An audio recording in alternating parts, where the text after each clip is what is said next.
Olá pessoal, sejam bem-vindos a mais uma aula. Hoje, como vocês podem ver, aí eu não estou aparecendo para vocês e foi por opção, tá, gente? Nossa, gente, eu tô muito cansada, eu tô assim com uma cara de destruição que só pela misericórdia. Então eu digo, não vou aparecer hoje, o pessoal vai só lendo aí, acompanhando.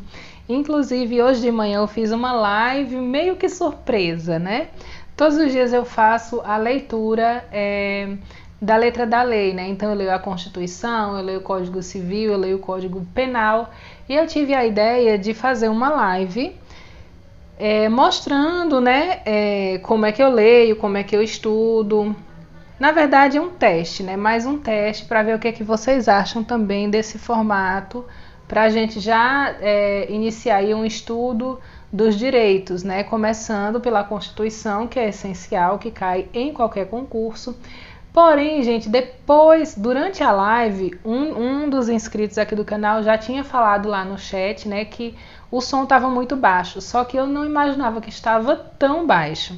Então, quando eu fui assistir a live tá salva aqui no canal, né? Quando eu fui assistir, eu vi que realmente ficou muito baixo. Nossa, gente, eu fiquei tão triste, porque ficou muito legal mesmo. Então, o que foi que eu decidi?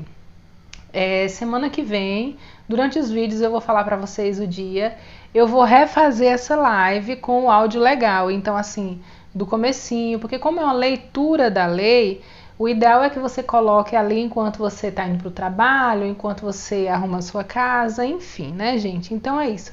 Se vocês quiserem dar uma olhadinha na live, deixar suas sugestões, eu creio que se você colocar com fone de ouvido, pode ser que dê para ouvir direitinho. Mas sem enrolações, vamos terminar esse capítulo hoje para a gente terminar a semana com a consciência tranquila que a gente estudou. Até porque quem não viu aí o último vídeo do canal, que foi ontem, eu mostrei para vocês as prováveis datas, né? Tanto da publicação do edital quanto da data das provas e também dos resultados, gente. É muita novidade boa. Tudo indica que esse concurso realmente vai sair agora no segundo semestre.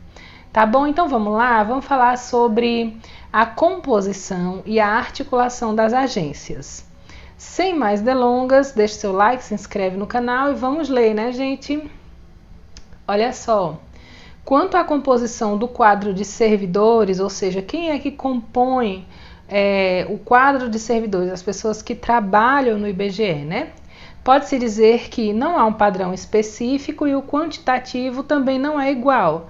É a mesma coisa da tabela que nós vimos da última vez. Não é porque um município, por exemplo, um estado é muito grande que vão ter muitas agências, né? Vai depender da quantidade da população.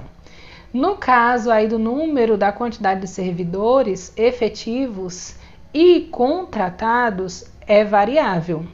O chefe da agência ele é nomeado pelo chefe da unidade estadual do IBGE, a quem também cabe a decisão sobre a lotação dos servidores nas agências. Então, o chefe da unidade estadual do IBGE que decide qual vai ser a lotação dos servidores, em qual cidade eles ficarão lotados, né, nessas agências. É importante ressaltar que durante a realização dos grandes projetos institucionais, um desses exemplos de grandes projetos é o censo demográfico, né?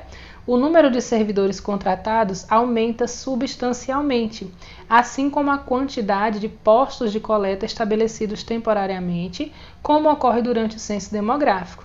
Então tem ali um grande aumento do número de servidores, porque entram servidores temporários, né? Mas também são servidores, só não são efetivos. No censo 2010 foram instalados, olha só, 7.000 postos de coleta para atendimento à demanda daquela pesquisa. Os grandes projetos do IBGE envolvem todos os órgãos da instituição do planejamento até a execução. São exemplos de grandes projetos de pesquisa, o censo demográfico, né, que é o maior, a contagem populacional, o censo agropecuário, a PNAD contínua e os levantamentos para o Sistema Nacional de Índices de Preço ao Consumidor. O uso do computador de mão, que é o DMC, e a base censitária em meio digital ampliam a capacidade de investigar e melhoram a qualidade das pesquisas. Para cada pesquisa, uma grande rede de servidores é articulada e mobilizada, colocando em prática as etapas necessárias para a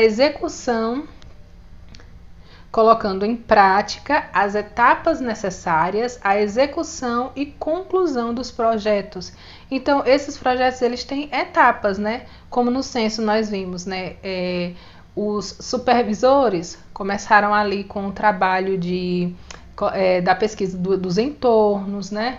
Depois teve o treinamento dos recenseadores, depois teve o trabalho dos recenseadores e agora está tendo um trabalho posterior das equipes para junção, levantamento dos dados, enfim. Então, esses grandes projetos eles são compostos por várias etapas. O planejamento começa com a avaliação das operações censitárias anteriores. Então, ver o que foi feito, por exemplo, no censo anterior, o que deu errado, o que deu certo, o que vai repetir, o que vai descartar, né? Estimativas de custos, ou seja, quanto é que a gente vai precisar, quanto é que a gente vai gastar esse ano, né, para fazer o censo desse ano. Então, estimativas de custo de todo o projeto, definição do conteúdo do questionário. Então, aquelas perguntas que são feitas no censo, elas são resultado de pesquisa, né, de profissionais que decidem que tipo de perguntas serão realizadas, a atualização dos dados da base territorial e do cadastro dos endereços. Então, isso também é atualizado para facilitar o trabalho. Contratações de servidores temporários, que foi o caso do concurso, que na verdade não é um concurso, né? Foi um processo seletivo para recenseadores e supervisores, treinamento e outras várias atividades. A rede de coleta pode realizar levantamento de informações para qualquer área de pesquisa. As operações estatísticas ocorrem com maior frequência e, por isso, mantém as agências em relação sistemática com a diretoria de pesquisas. As alterações tecnológicas introduzidas na metodologia de coleta vêm estreitando cada vez mais as articulações das agências com a diretoria de informática e com a diretoria de geociências. Porque antigamente o censo era feito no papelzinho, né? Eles iam marcando no papel, então imagina, né?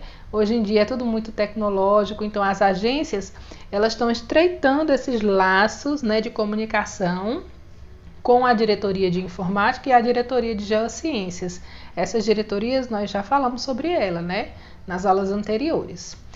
Nas demandas por atualizações de setores censitários da base territorial, hoje associados ao cadastro de endereços, que é o CNEFE, coordenado pela PR e pela COC, com articulação com a DGC e a SET.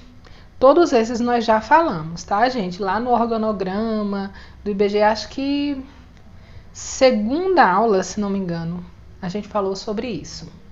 Então, vamos lá. As operações de pesquisa da Rede Nacional das Agências do IBGE contam atualmente com cerca de 500 agências informatizadas, interligadas por computador, utilizando um sistema de acompanhamento gerencial mais eficiente que permite a alimentação descentralizada de informações e capacidade decisória em tempo real.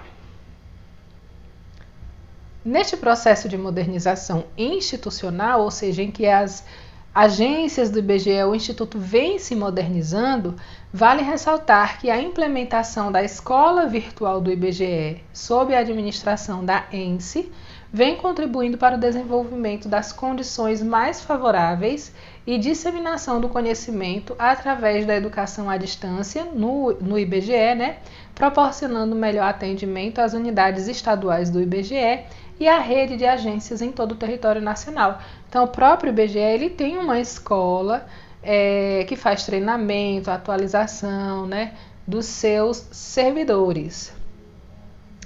O portal Agências, criado com o objetivo de disponibilizar as aplicações corporativas do IBGE por meio de um único e simplificado, possibilita o acesso dos funcionários das agências e também das unidades estaduais às atuais aplicações em produção, com vistas à realização dos trabalhos nos escritórios em todo o território nacional.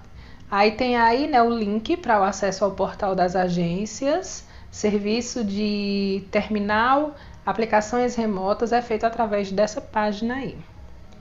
Conhecer os fundamentos, normas e regulamentos do IBGE é indispensável ao exercício da função gerencial e do elenco das tarefas periódicas que envolvem as tomadas de decisão, autorizações, avaliações, soluções para impasses relativos ao cotidiano gerencial, tanto no relacionamento com os servidores, quanto aqueles relativos às pesquisas em desenvolvimento. Aprovar e encaminhar documentos de acordo com normas em vigência e sempre prestar esclarecimentos e orientações à equipe. A competência das agências de coleta se encontra definida no artigo 5º desse documento aí do IBGE, tá? Que a gente não sabe se vai cair na nossa prova, mas se por acaso vier no edital, a gente estuda também. O trabalho na agência, olha só que interessante. O trabalho na agência, que vai ser o seu trabalho efetivamente quando você estiver trabalhando no IBGE, consiste principalmente em coletar informações para as pesquisas que o órgão executa. Então, o principal trabalho da agência, eu diria que esse é o principal tópico desse capítulo que a gente está estudando. Então, você pode marcar, se tiver um marca-texto, pode passar, porque eles vão perguntar no que consiste o seu trabalho, é o que realmente você vai fazer, né? Então, o principal é coletar informações para pesquisas que o órgão executa. As entrevistas domiciliares ou econômicas são presenciais ou via internet. As rotinas administrativas são, na sua maioria, de responsabilidade do chefe da agência. Então, assim, toda agência, ela tem um chefe, certo? Você passando ali, né, como técnico de mapeamento e pesquisas do IBGE, você pode também se tornar um chefe da agência. Imagina, né? Então, os serviços técnicos operacionais devem ser delegados a uma equipe técnica, para que sejam desenvolvidos sob a orientação e o acompanhamento do chefe. Então, as agências vão ter, basicamente, o chefe da agência, que é responsável pelas rotinas administrativas, os técnicos operacionais, que vão ser responsáveis para que sejam desenvolvidos sobre a orientação e o acompanhamento do chefe da agência, todos os serviços técnicos e operacionais, né? Vamos lá. Cabe ao chefe da agência mais uma atribuição do chefe das agências de coleta. Além dessas habilidades técnicas específicas e dos conhecimentos administrativos, ele tem o papel fundamental de atuar em todo o processo de pesquisa e de representante local do IBGE. Então, o chefe da agência do IBGE na sua cidade, ele representa o IBGE. Eu lembro que aqui na minha cidade, o chefe da nossa agência, né, da agência do IBGE aqui na cidade, ele fez várias reuniões, né, enfim, ele foi em vários lugares, ele fazia reuniões, falava com síndicos, ele teve uma atuação bem legal, né? Ele foi muito dedicado durante esse censo e a gente via que realmente ele representava o IBGE aqui na nossa cidade, né? Então, representante local do IBGE, nos contatos com as autoridades municipais, como prefeitos, olha o que eu falei, né? Presidente da Câmara Municipal, vereadores, secretários municipais, diretores de escola, titulares de cartórios civis e judiciários, juízes, promotores e diversos representantes da sociedade local, informantes, assim como também os moradores em seus domicílios. Então, você vê que o chefe, ele não está só numa posição de tipo, nossa, eu sou superior, eu mando em todo mundo. Não, pelo contrário, né? Ele representa literalmente o IBGE. Esse exemplo que eu falei para vocês é muito claro, né? De que o chefe da nossa agência, ele chegou a ir conversar com alguns síndicos de condomínios fechados para explicar a importância do IBGE, para que eles liberassem a entrada, né, dos recenseadores. Então, é um trabalho que envolve todas as áreas. É uma responsabilidade muito grande, sim, mas também é um trabalho muito legal, né? Esta articulação externa é primordial para o andamento das pesquisas e a obtenção de bons resultados. No papel de representação institucional e no desempenho adequado da sua função como orientador das equipes, é necessário que o chefe da agência conheça o Código de Boas Práticas das Estatísticas do IBGE, um instrumento orientado para a promoção de qualidade de informações produzidas pela instituição. As atribuições que competem aos servidores lotados nas agências incluem funções técnico-operacionais e administrativas, e são elas. Gente, isso aqui é muito importante, porque é o seu trabalho. É o que literalmente você vai fazer. Teve até uma pergunta em um comentário de um dos vídeos perguntando o que é que a gente vai fazer, como é que vai ser o nosso trabalho. A resposta é essa daqui e pode virar questão de prova porque é muito importante. Então vamos lá? As atribuições que competem aos servidores lotados nas agências incluem funções técnico-operacionais e administrativas. São elas: letra A, executar, de acordo com instruções ou orientações, as rotinas administrativas necessárias para a manutenção da unidade de trabalho, desde o recebimento, organização, guarda e encaminhamento de documentos institucionais e de interessados, bem como efetuar registros administrativos, orçamentários e financeiros, utilizando recursos de informática disponibilizada pela instituição, ou seja, são os sistemas corporativos e federais. Então, o primeiro, das atribuições dos servidores é executar as instruções e as orientações, certo? Ele vai ter ali rotinas administrativas, que são receber documentação, organizar, guardar direitinho, ou encaminhar algum determinado documento, efetuar registros administrativos, efetuar registros em relação ao orçamento, às finanças da agência, utilizar ali os sistemas, durante o censo a gente usou o SIG-C, por exemplo. Então, essa aí é a letra A. A letra B é operar e utilizar equipamentos de informática necessários para sustentação e apoio à coleta de dados, as áreas técnica e de suporte administrativo, a cartografia, a geodésia e a disseminação de informações. Esse é um tópico interessante porque já me perguntaram também se eu acho que vai cair informática no nosso concurso, e como a gente vê que o IBGE ele vem se modernizando cada vez mais, só por essa letra B aqui, vendo que uma das atribuições, do servidor ali das agências é executar esses serviços de informática, pode ser que eles cobrem sim a matéria de informática no nosso concurso. C. Realizar atividades de administração de recursos humanos, materiais, patrimoniais, orçamentários e financeiros, dando suporte às unidades descentralizadas. D. Executar e apoiar atividades de supervisão de pesquisa do campo nas unidades descentralizadas, acompanhando a distribuição, o controle, o resultado da coleta de dados através dos sistemas específicos de acompanhamento e controle de pesquisas. Lembrando para vocês que quem vai às ruas fazer a pesquisa é o agente de mapeamento. Agente de pesquisa, que é aquele concurso que aquele processo seletivo que você faz e fica 2 anos, certo?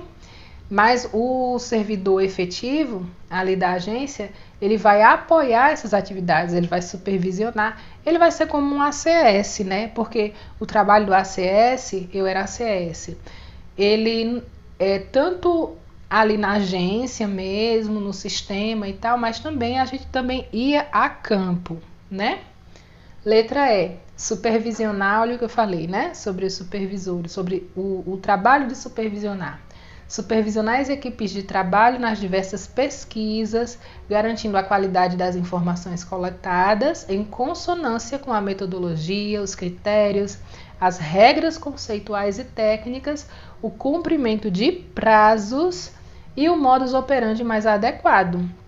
Então, é literalmente um trabalho muito, muito parecido com o trabalho dos ACS. F. Participar de treinamentos presenciais e também à distância, organizá-los se for o caso, bem como atuar como instrutor, tutor, facilitador. Lembra que os ACS foi quem deram um treinamento para os recenseadores? Então, a gente já está vendo aí, a gente já tem uma familiaridade, né, com o trabalho. É por isso que o IBGE está vendo essa questão de dar pontuação extra para quem já trabalhou no censo demográfico. Então, oferecer suporte e apoio técnico na organização e realização destes serviços, né, coletar dados em diversas fontes, planejar, organizar, criticar, corrigir, lançar, tratar e manter os dados, garantindo a sua integridade, confiabilidade, disponibilidade, atualização e fidedignidade. G. Realizar entrevistas em domicílios, olha só, e estabelecimentos informantes para a obtenção de dados conforme a metodologia e o plano de supervisão de pesquisa. Então, olha que interessante. O servidor efetivo também realiza entrevistas, né? Realizar levantamentos topográficos, geográficos, cartográficos, em vistas a manter atualizada a base territorial dos municípios. Eu creio que essa parte de levantamento topográfico, geográfico, é para quem vai fazer para analista com especialização em geografia, né? Porque é um trabalho muito técnico para quem tem faculdade, enfim. E proceder à compilação, montagem e organização dos elementos cartográficos segundo as especificações e normas adotadas. J. Executar e apoiar as tarefas ligadas à manutenção e à atualização da rede física dos marcos geodésicos do IBGE. A gente falou sobre esses marcos geodésicos e lá no capítulo que a gente viu isso, a gente viu, né, que o servidor, em um primeiro momento, ele vai lá aprender como é que conserta alguma peça quebrada, que troca uma bateria, enfim. Estou falando de uma forma bem simples para vocês entenderem. Então, no primeiro momento, ele aprende ali com a equipe técnica e depois, se dentro ali da circunscrição da sua agência tiver esses marcos geodésicos, você que vai, um servidor da agência, que fica responsável pela manutenção e atualização dessa rede física de marcos geodésicos do IBGE. K. Atuar nas diversas modalidades de disseminação de dados e informações, prestando suporte e orientação aos usuários. E, por último, executar outras atividades compatíveis com o cargo. Então, gente, essa parte, sem dúvidas, é o mais importante. Eu posso dizer para vocês, sem medo de errar, de tudo que a gente já leu até agora é o mais importante. Porque é o que você vai fazer, efetivamente é o seu trabalho, né? Essas letrinhas. Então, reveja esse vídeo se for necessário, veja várias vezes e aprende isso daí, porque eu acredito que vai ter uma questão de prova em relação a isso aqui, tá? Vamos lá. Para desempenhar as tarefas administrativas cotidianas, é necessário saber como operar os sistemas gerenciais informatizados do IBGE, tais como... Então, quais são esses sistemas? Olha só, o Sistema Eletrônico de Controle de Acesso e Frequências, que é o SECAF.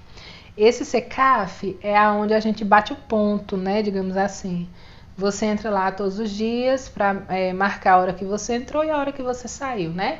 Para procedimentos referentes ao controle de ponto eletrônico, como autorização, lançamento, correção, exclusões e etc. Os ACS, os ACMs, a gente usava esse sistema. É um sistema bem tranquilo, gente. Bem tranquilo mesmo, vocês vão adorar. Sistema de concessão de diárias e passagens, isso é para servidores que vão precisar viajar, né? Ir para outras cidades. Esse aqui eu nunca usei, que é o SCDP. para solicitação de diárias e passagem, comprovação de viagem, etc. Sistema de dados administrativos, que é o SDA, para avaliação de desempenho, lançamento de despesas e comprovação de suprimentos, inventário de bens móveis. Então, esse SDA a gente também usava para fazer aquela avaliaçãozinha dos recenseadores, né? Para dar a nota de vocês ali para ver se o contrato seria renovado. E processos automatizados para renovação de contratos, autorização para uso de veículos ou para dirigir e indenizações de campo. Para desempenhar as tarefas técnico-operacionais de acompanhamento de produção, armazenamento de informações e atualizações da base do território, é indispensável conhecer o funcionamento e a utilização dos seguintes sistemas. Olha o SIG-C aí, nossa gente, esse SIG-C a gente usava demais mesmo, né? O Sistema de Indicadores Gerenciais de Coleta, SIG-C. Sistema de Indicadores Gerenciais de Coleta processa as informações da coleta transmitidas pelos postos através do SIG-PC, né? Acompanha o andamento da coleta em níveis nacionais, estadual, municipal, por posto de coleta, por setor censitário, auxilia na disseminação de notas técnicas, orientações das coordenações e procedimentos que deveriam ser executados pelas equipes em campo. Então, é um sistema bem completo, esse SIG-C completíssimo. E não se preocupem que ele é tranquilo também, depois que você pega o jeito, ele é muito tranquilo. Aliás, todos os sistemas do IBGE eles são bem tranquilos de trabalhar. Banco de Dados Operacionais, que é o BDO, Sistema de Informações, orientando a melhoria do acompanhamento das atividades das unidades estaduais e das agências. O Banco de Estruturas Territoriais, que é o BET, né? Cadastro de informações sobre leis de criação e alterações legais dos limites políticos administrativos ao longo da história do Brasil. A gente falou sobre o BET em uma das aulas aí, pode ter certeza, a gente já falou sobre tudo isso. Base Operacional Geográfica, que é o BOG, cadastro que contém as informações de evolução espaço-temporal, de composição setorial, utilizado nos recenseamentos, e o Cadastro Nacional de Endereços para fins estatísticos. É um cadastro para apoio e para pesquisa dos recenseadores, né? Vamos lá. A criação das agências iniciou uma nova era no IBGE. Lembra que a gente falou na última aula, acho que foi na última, né? Que eu falei para vocês, o IBGE tinha necessidade de descentralizar. Então, as AMES, que antes eram chamados AMES, né? Agências municipais de estatística, eram subordinadas às prefeituras, né? E depois elas foram incorporadas ao IBGE, se tornaram agências de coleta e teve esse projeto aí para descentralizar, ou seja, colocar agências em todo o território nacional. Então, a criação dessas agências, ela iniciou uma nova era no IBGE e representou um salto na qualidade, tanto da obtenção e também na produção de informações primordiais ao cumprimento da missão institucional, que é retratar o Brasil, né?